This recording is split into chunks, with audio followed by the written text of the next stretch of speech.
ఓం శ్రీ గణేశాయ నమః. శ్రీమాత్రే నమః. శివాయ గురవే నమః. శ్రీకృష్ణ పరబ్రహ్మణే నమః. శ్రీరామాయ నమః. శ్రీ గురుభ్యో నమః. నారాయణం నమస్కృత్య నరం చైవ నరోత్తమం దేవీం సరస్వతీం వ్యాసం తతో జయముదీరయేత్. నమః శివాభ్యాం నవయవ్వనాభ్యాం పరస్పరాశ్లిష్టవపుర్ధరాభ్యాం నగేంద్రకన్యా వృషకేతనాభ్యాం నమో నమః శంకర పార్వతీభ్యాం. హర హర మహాదేవ శంభో శంకర.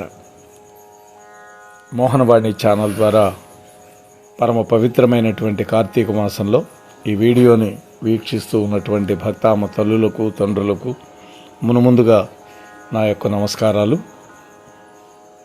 ఈ రోజున కోటి సోమవారం. అదేంటి సోమవారం అంటున్నాడు? ఈరోజు సోమవారం కాదు కదా, గురువారం కదా. కానీ కార్తీక మాసంలో ఏ రోజైతే శ్రవణ నక్షత్రం ఉంటుందో దానిని కోటి సోమవారము అనేటువంటి పేరుతోటి పరమ విశిష్టమైనటువంటి రోజుగా భావిస్తాం. మామూలుగా సోమవార వ్రతం అనేది కార్తీక మాసంలో బాగా ప్రాచుర్యం ఉన్నటువంటిది. ఉదయం నుంచి సాయంత్రం వరకు ఉపవసించి సాయంత్రం శివాలయంలో అభిషేకాన్ని దర్శించి ఆ తర్వాత నక్షత్ర దర్శనం జరిగిన తర్వాత భోజనం చేస్తాం. దీన్ని నక్తము అంటాం. అంటే పగలల్లా ఉపవాసం ఉండి రాత్రికి భోజనం చేయటం. అయితే ఈ కోటి సోమవారం రోజున ఆచరించేటటువంటి పవిత్ర స్నానం, దానం, ఉపవాసం వీటికి కోటి రెట్లు అధికమైన ఫలితం ఉంటుంది. అందుకని దీనికి కోటి సోమవారం అని పేరు పెట్టారు. ఈ సంవత్సరం అక్టోబర్ 30వ తేదీన ఈ కోటి సోమవారం వస్తూ ఉన్నది. అక్టోబర్ 29 సాయంత్రం 5:29 శ్రవణ నక్షత్రం మొదలవుతుంది. అక్టోబర్ 30వ తేదీ సాయంత్రం 6:33 ముగుస్తుంది. అంటే సూర్యాస్తమయానికి ఉన్నది. సూర్యాస్తమయం 6 గంటలకే, 6 గంటల లోపే సూర్యాస్తమయం అయిపోతుంది. ఈ చలికాలం కాబట్టి శరదృతువులో. అంటే సూర్యాస్తమయం అయిన తర్వాత కూడా శ్రవణ నక్షత్రం ఉంటుంది. అయితే ఆయా ప్రాంతాలు కొంచెం ఈ లాటిట్యూడ్ వీటి వల్ల కొద్దిగా నిమిషాల్లో మార్పు ఉంటుంది తప్ప పెద్దగా మార్పు ఉండదు. అందుకని అక్టోబర్ 30వ తారీఖునే కోటి సోమవారం వ్రతం ఆచరించాలి అని పండితులు చెబుతూ ఉన్నారు. అసలు ఈ కోటి సోమవారం యొక్క విశిష్టత ఏమిటి అంటే, వ్యాసుల వారు రచించినటువంటి అత్యంత పెద్ద పురాణం 81 శ్లోకాలతో ఉండేది స్కాంద పురాణం. ఆ పురాణం ప్రకారం చూస్తే కార్తీక మాసంలో శ్రవణ నక్షత్రం రోజుని కోటి సోమవారం అని పిలుస్తారని రాసి ఉంది. ఈ కార్తీక మాసం శివుడికి కేశవుడికి ఇద్దరికీ కూడా అత్యంత ప్రీతికరమైన మాసమే. అందులోనూ కోటి సోమవారం గనకంటే ఆ రోజు ఆధ్యాత్మిక పరంగా ఎంతో పవిత్రమైనటువంటి రోజుగా భావిస్తాం. ఈ రోజున శివకేశవులకి ప్రీతికరమైనటువంటి రోజు కాబట్టి హరిహరాదులను ఇద్దరినీ పూజించాలని శాస్త్రం చెబుతోంది. అంటే శివుణ్ణి కేశవుణ్ణి ఇద్దరినీ పూజించాలి. కోటి సోమవారం రోజు సూర్యోదయానికి ముందే నిద్రలేచి అవకాశం ఉంటే నదీ స్నానం చేయటం అత్యుత్తమం. ఎందుకంటే పవిత్రమైనటువంటి కార్తీక మాసంలో గంగా నది, గంగమ్మ తల్లి సమస్త నదుల్లో, చెరువుల్లో, కాలువల్లో ఉంటుంది అని పెద్దలు చెబుతారు. లక్ష్మీదేవి నువ్వుల నూనెలో ఉంటే గంగమ్మ ప్రతి జలాశయాల్లో పారే నీళ్లలో ఉంటుందన్నమాట. అందుకని కార్తీక మాసం నదీ స్నానానికి విశేషమైన ప్రాముఖ్యత ఉంది. అంతేకాదు వర్షాకాలంలో శ్రావణ భాద్రపదాల్లో నదులకి రజస్వలాకాలం అని పేరు. అంటే ఆ కాలంలో నదులలో వరదలతోటి మట్టితో నిండి ఉంటుంది, స్నానానికి యోగ్యం కాదు. అదే శరత్కాలం వచ్చేసరికి కార్తీక మాసం శరత్కాలంలో 2వ నెల, మొదటి నెలంతా గడుస్తుంది. ఆశ్వయుజం నీళ్లు బాగా తేటబారతాయి, ఆ బురదంతా కిందకి వెళ్ళి సెటిల్ అయిపోతుంది. అందువల్ల స్నానానికి యోగ్యంగా ఉంటుంది. అంతేకాదు శరత్కాలంలో వచ్చేటటువంటి వెన్నెల ఆ నీళ్ల మీద పడి ఆ జలాలు ఆ వెన్నెల యొక్క కిరణాలను శోషించుకొని మనకు ఆరోగ్యం ఇస్తుంది అని పేరు. అందుకనే కార్తీక పౌర్ణమి రోజు ఇప్పటికీ ఆర్ఎస్ఎస్ సంబంధించిన సంస్థ వాళ్ళు కోజాగిరి అనే ఒక ఫంక్షన్ చేస్తాం.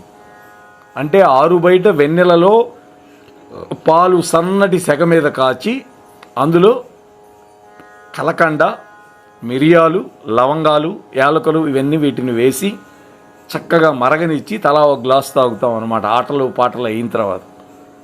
అంటే ఆ వెన్నెలలో పాలు కాయటం వల్ల ఆ వెన్నెలని శోషించుకొని పాలు మనకు ఆరోగ్యం ఇస్తుంది అని. అలాగే నదులు కూడా. అయితే కార్తీక మాసంలో ముఖ్యంగా సోమవారాలు, ఏకాదశి, పౌర్ణమి, నాగుల చవితి ఈ తిథుల్లో చాలామంది ఉపవాసాలు చేస్తారు. అయితే కోటి సోమవారం రోజున ఆచరించే ఉపవాసం కోటి కార్తీక సోమవారాలు పాటిస్తే ఎంత పుణ్యం వస్తుందో దానితో సమానమని పురాణం చెబుతోంది. అందుకే కోటి సోమవారం రోజున ఉదయం నుంచి సాయంత్రం వరకు ఆరోగ్యం సహకరించిన వాళ్ళు మాత్రమేనండి ఎలాంటి ఆహారం తీసుకోకుండా రాత్రిపూట నక్షత్ర దర్శనం అయిన తర్వాత మాత్రమే భోజనం చేయాలి. అప్పుడు ఉపవాస విరమణ చేయాలి, వ్రత విరమణ. కోటి సోమవారం రోజున శివాలయాలకు వెళ్ళి అత్యంత భక్తి శ్రద్ధలతోటి పంచామృతాలతోటి శంకరుడికి అభిషేకం చేయించుకోవాలి మీ గోత్రనామాలతోటి. అలా మనకి ఆర్థికంగా ఇబ్బంది అయితే అక్కడ జరిగే అభిషేకాన్ని కళ్ళారా చూడాలి. అలాగే వాళ్ళు ఇచ్చే పంచామృతాన్ని చక్కగా తీసుకోవాలి. అట్లాగే నువ్వుల నూనెతోటి మట్టి ప్రమదలో దీపారాధన చేయడం అనేది శుభప్రదం. ఎందుకని? శివుడికి పంచభూత తత్వం అని ఉంది. భూతత్వంతో కంచిలో లింగం ఉన్నది. దాని గురించి కూడా మనం చెప్పుకున్నాం, మీరు మన ఛానల్లో చూడొచ్చు.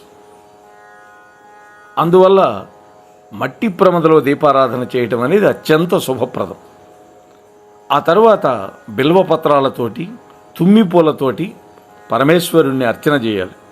తుమ్మిపూలు అంటే చాలా ఇష్టం ఆయనకి. మా ఇంట్లో కూడా చిన్న చెట్టు ఉంది, దానికి ప్రతిరోజు 4-5 పూలు కోసి శివుడికి సమర్పిస్తాం. అలాగే కొబ్బరికాయ, అరటిపళ్ళు ఇటువంటివి ఆలయంలో సమర్పించాలి అర్చకుల వారికి. సాయంకాలం పూట యథావిధిగా మళ్ళీ స్నాన సంధ్యాదులు పూర్తి చేసుకొని శ్రీ మహావిష్ణువు యొక్క గుడికి వెళ్ళాలి. అంటే రామాలయానికి కానీ, కృష్ణాలయానికి కానీ, నరసింహస్వామి గుడికి కానీ వెళ్ళి అక్కడ ఆవు నెయ్యితోటి దీపారాధన చేసి తులసిమాలని ఆ స్వామికి సమర్పించాలి. భక్తి శ్రద్ధలతో శ్రీ విష్ణు సహస్రనామ పారాయణం చేయటం వల్ల సకల శుభాలు కలుగుతాయి. అంతేకాదు సాలగ్రామాలు సాక్షాత్తు శ్రీ మహావిష్ణువు యొక్క స్వరూపంగా భావిస్తారు. గండకి నదిలో దొరుకుతాయి అవి. తులసిమాత యొక్క శాపం వల్ల విష్ణుమూర్తి సాలగ్రామ శిలగా అక్కడ మారి ఉంటాడు. కాబట్టి ఈ కోటి సోమవారం రోజున సాలగ్రామాలని గంధ పుష్ప అక్షతలతోటి పూజించి బ్రాహ్మణులకు దానం ఇవ్వడం ద్వారా మోక్షం సంపాదించుకోవచ్చు, వైకుంఠాన్ని పొందవచ్చని పురాణాలు చెబుతున్నాయి. సాధారణంగా విశిష్టమైనటువంటి ఈ కార్తీక మాసంలో విశేషంగా వనభోజనాలు చేస్తూ ఉంటారు. ఇవాళ రేపు కులాల వారీగా వనభోజనాలు ఏర్పాటు చేస్తున్నారు. అయితే విశ్వ హిందూ పరిషత్ వాళ్ళు, ఆర్ఎస్ఎస్ వాళ్ళు కులాలను ప్రాతిపదికగా తీసుకోకుండా హిందువులందరినీ కలిసి ఒక కార్యక్రమంగా ఏర్పాటు చేసే పద్ధతి పాటిస్తూ ఉన్నారు చాలా చోట్ల. అదే ఉత్తమం. అయితే కార్తీక మాసంలో మామూలు రోజుల్లో చేసే వనభోజనాల కంటే కూడా కోటి సోమవారం రోజున చేసేటటువంటి వనభోజనానికి 1,000,000 రెట్లు అధిక ఫలితం ఉంటుందని పండితులు చెబుతున్నారు. ఎప్పుడు నక్షత్ర దర్శనం అయిన తర్వాత, ఉపవాస విరమణ తర్వాత. ఈ పవిత్రమైనటువంటి కోటి సోమవారం రోజున ఉసిరికి చెట్లు ఉన్న ప్రాంతంలో ఆ ఉసిరికి చెట్టు కింద శివలింగాన్ని, శ్రీ మహావిష్ణువు స్వరూపమైనటువంటి సాలగ్రామాన్ని ఉంచిపెట్టి భక్తి శ్రద్ధ ఈ రెండింటితో పూజ చేసి ఆ తరువాత కుటుంబ సభ్యులు బంధుమిత్రులతో కలిసి సామూహికంగా భోజనాలు చేయడం అనేది మంచిది. అయితే ఆ వంట చేసిన పదార్థాలు మడితోటి శుచిగా చేసి ఆ పరమాత్మలిద్దరికీ కూడా నివేదన చేసి అనంతరం దాన్ని ప్రసాదంగా పుచ్చుకోవాలి. అంతేకాకుండా ముఖ్యంగా ఈ కార్తీక మాసంలో వచ్చే కోటి సోమవారం రోజున, కుదిరితే కోటి సోమవారం రోజున, కుదరకపోతే ఏకాదశి లేదంటే ఆదివారం, సెలవైతే ఆదివారం. ముఖ్యంగా కోటి సోమవారం రోజున సత్యనారాయణ స్వామి వ్రతం గనక ఆచరిస్తే అఖండమైన ఐశ్వర్యాలు, సుఖ సంతోషాలు మన సొంతం అవుతాయని స్కాంద పురాణం చెబుతోంది. ఈ సత్యదేవుడి యొక్క పూజ చేయటం వల్ల అనేకమైన శుభాలు కలుగుతాయి.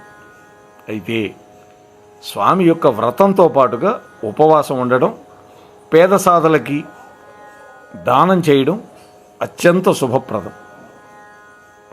వీటిల్లో కొన్నైనా సరే మనం ఆచరించగలిగితే ఈ కోటి సోమవారం ఆ పుణ్య ఫలితాన్ని మనం చక్కగా అందిపుచ్చుకోవడానికి అవకాశం ఉంటుంది అని మీతో మనవి చేసుకుంటూ, ఈ అంశం నచ్చితే ఒక లైక్ ఇచ్చి మీ కామెంట్ కూడా పెట్టండి. మీ బంధుమిత్రులతో పంచుకోండి ఈ వీడియోని. అట్లాగే కనీసం మీతో పాటు మరొక 5 మంది చేత సబ్స్క్రైబ్ చేయించండి ఈ ఛానల్కి అని మీతో మనవి చేసుకుంటూ, చెప్పినటువంటి నాకు, విన్నటువంటి మీకు, తమ ఛానల్లో ప్రసారం చేసిన అక్కునూరి వారికి ఆ శివకేశవులు ఇద్దరు కూడా అఖండమైన ఐశ్వర్యాలు, ఆయురారోగ్యాలు ఇచ్చి చల్లగా కాపాడాలి అని మరొక్కసారి ప్రార్థన చేస్తూ ముగిస్తున్నాను. స్వస్తి సర్వేషాం. మోహనవాణి తెలుగు పోడ్కాస్ట్ వింటున్న శ్రోతలందరికీ హృదయపూర్వక ధన్యవాదాలు. వినండి, వినిపించండి, వింటూనే ఉండండి. మోహనవాణి తెలుగు పోడ్కాస్ట్ మీరు వింటున్నారు. మోహనవాణి. మన మోహనవాణి కార్యక్రమాలు మీకు నచ్చినట్లయితే వెంటనే ఒక లైక్ చేయండి, అలాగే కామెంట్ చేయండి, ఎక్కువ మందికి షేర్ చేయండి. సబ్స్క్రైబ్ చేసుకోకపోతే వెంటనే మన ఛానల్కి ఇప్పుడే సబ్స్క్రైబ్ చేసుకోండి. ధన్యవాదాలు.